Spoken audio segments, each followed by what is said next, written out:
Tollywood ইন্ডাস্ট্রিতে দেব বা জিতের মতো সেই অর্থে ক্রাউড পুলিং এবিলিটি হয়তো নেই অঙ্কুশ হাজরার, কিন্তু তার অভিনয় সত্তা দিয়ে তিনি কিন্তু বহু মানুষের মন জয় করেছেন।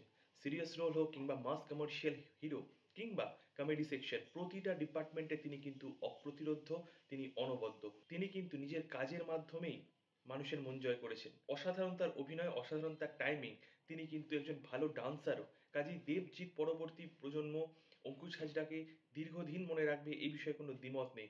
সম্প্রতি তার রিলিজ করতে চলেছে নারী চরিত্র বেজায় জটিল এই সিনেমাটা। তার একটা গ্লিম্পস যেদিন আপলোড করা হয়েছিল, সেখানে তার মা কালীর সাথে কনভারসেশন রীতিমতো হাসি পাওয়াতে বাধ্য করেছিল দর্শকদের। মধ্যেই রিলিজ করে গেছে এই সিনেমার টিজার, যেখানেও কিন্তু বেশ টান টান হাসির উপাদান রয়েছে এবং অঙ্কুশ হাজরা তার অভিনয় সত্তাকে সর্বোচ্চ পর্যায়ে নিয়ে গেছে। তাকে যোগ্য সঙ্গত দিতে প্রস্তুত অভিনেত্রী ঐন্দ্রিলা। অঙ্কুশ হাজরা এবং ঐন্দ্রিলা এই জুটিকে দেখার জন্য প্রত্যেকে মুখিয়ে আছি। একটা মজাদার কমিক সিনেমা আসতে চলেছে বহুদিন পর। সিনেমার ডিরেকশন, স্ক্রিন প্লে বেশ মজাদার হতে চলেছে। তোমরা অবশ্যই টিজারটা দেখো। অঙ্কুশ হাজরা তার প্রোডাকশন হাউস থেকে এই সিনেমা করছে।